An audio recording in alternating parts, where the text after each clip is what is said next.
Okay, this one's going to be fun. A cafe in the rain. Start off by picking a simple brush. I'm just going to use my default rectangle and always start by naming your layers. Then pick a dark color. Usually dark blues go well over here, but also please don't just use one color. Add in some greens and some purples as well. And guys, don't worry about the details at this stage at all. We're just going to add in a base on which we're going to build on later.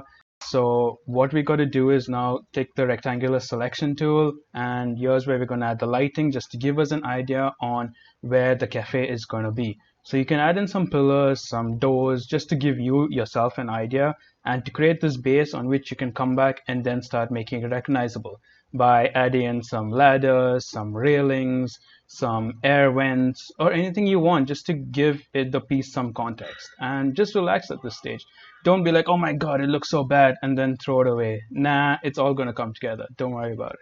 So just relax, take your time, and start adding in more and more elements that are recognizable, like a signboard and so on. And even when it comes to painting in the diner, the key is not to sit and paint in every single detail, but to give the illusion that these things exist by just the use of a few strokes. I just have an idea that there are going to be shelves, some tables, just some random lights. If you can see, they're just mainly just blocks of strokes in. But when you look at the piece as a whole, it looks like a diner, and that's what works. Then we take the same layer, we obviously name it, we select the bottom of it and erase it, and then we take it, we flip it over, and this is how we get our reflection. But just remember that reflection's a little blurry and so on, so change the blending mode to anything you want. Over here, I'm just going to go with a lighten, and I'm also going to take it and give it a little motion blur downwards to make it seem a little more realistic and blurry as a reflection. Then after that, we add in a new layer, name it, and this is going to be called the ground layer. I set it to an overlay mode. I take a brush like a snow brush or a dirt brush or anything, and I pick a lighter color and paint randomly just across the screen. Over here, we're just going to fill up the screen with some dots. You will see why. And after we fill it up to a good amount, add in some lighter colors, some darker colors.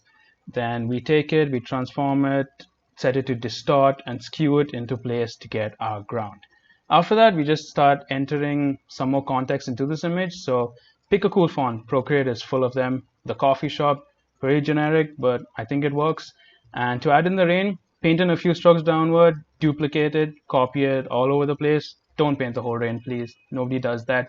And also blur it a little. And then we come to the most fun part. Go to color dodge, select a soft brush, pick a light color, and just dab it all over the place, and we get this glowing effect. Just don't get too crazy with it. Now, when it comes to the story element of this, I figured that the owner of the diner could be bored waiting for customers and is just looking at a phone. It gives this piece sort of a lonely context. And after that, add in some splashes of water on the floor, and we're done. So the entire 1 hour tutorial for this is on my Patreon, along with the exact brushes that I use. So if you want, you can always check it out. And thanks a lot for your support, and stay tuned for a lot more videos.